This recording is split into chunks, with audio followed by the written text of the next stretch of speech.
Hi, I'm Brad Coleman. I am the campus pastor at Christ Church Highland Park. And I'm happy to be a part of this series where we're bringing to you, the campus pastors are bringing to you daily these encouragements in spiritual formation, ways for our interior life to be transformed in such a way that our interior life would resemble more the interior life of Jesus. I have a friend whose name is Rachel. She took a lot of Spanish going through college, high school, college. She knew a lot about Spanish. She knew the grammar. She knew the vocabulary. She knew the rules. But when it came to really communicating life on life, communicating deeper ideas and truths and emotions, and just being able to relate, as I'm relating right now, in a free flow of language, that kind of never landed with her until she moved to Costa Rica.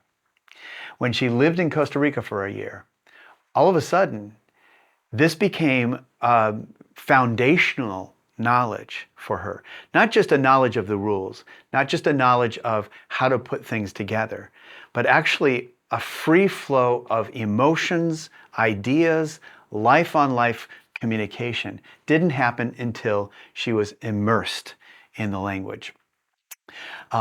Today, or this week, we're going to be talking about worship and worship's role in immersing us in God's presence and the kind of transformation that can take place from that.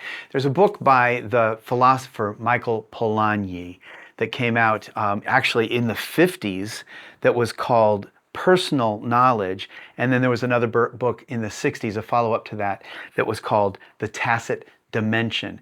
And Michael Polanyi talks a lot about tacit knowledge.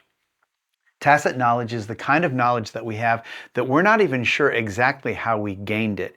It's knowledge of something that's difficult to even put into language and put into words. Language is a kind of tacit knowledge. A child doesn't learn how to read or doesn't learn how to speak by being in a classroom. They're immersed in language and suddenly it begins to come out of them. It's tacit knowledge. It's knowledge that's gained through experience, through immersion, and through repetition that we're not even exactly sure how we gained that knowledge. I play guitar, and when I first was learning how to play guitar, I had to kind of tell my fingers how to form a C chord or how to form a G chord. So I would, sing, oh my darling, oh my darling, oh my darling Clementine, and had to kind of put my fingers in that position, look at how it was formed again. But now my fingers just know how to do it. How does that happen?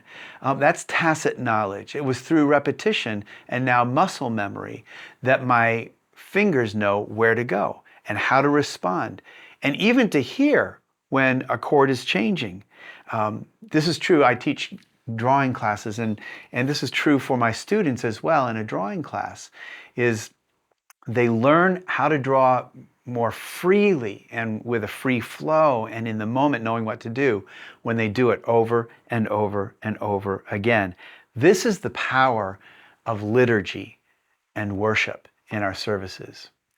When we give in our service on a regular basis, on a weekly basis, we actually become more generous and it becomes more second nature to us.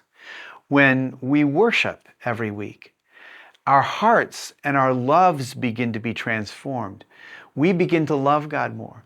We begin to desire Him more.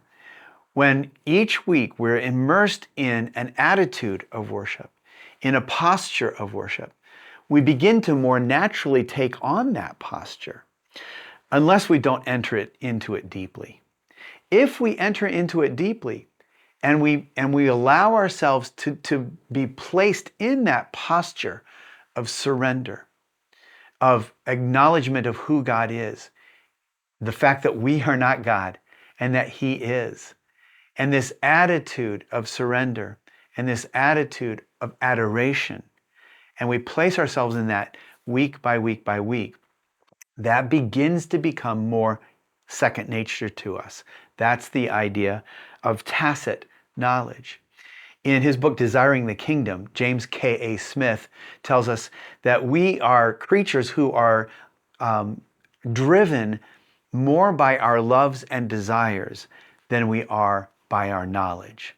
We can know something, but we're more likely to act according to our loves and our desires. Now, sometimes we say, man, I really want this, but I know it's not right. This is right, and so I'm going to do this, which is great and important. But it's even more powerful when we do something because we desire it, because we love it. When serving God and being like Him and responding in the moment as Jesus would respond becomes second nature to us, it's even better than choosing to do that because we know it's the right thing. This is what worship does. We need to begin to think about the worship portion of our church services as a moment in the service when our loves and our desires are being transformed to align more with the loves and desires of our Heavenly Father. This is the power of worship and the power of liturgy. And so let's begin to enter in a deeper way, in a way that will actually begin to build into us tacit knowledge, muscle memory in our heart, in our character, that we would begin to, that living as Jesus would live would become more and more second nature to us. I hope this was helpful, and we look forward to talking to you more this week about the power of worship.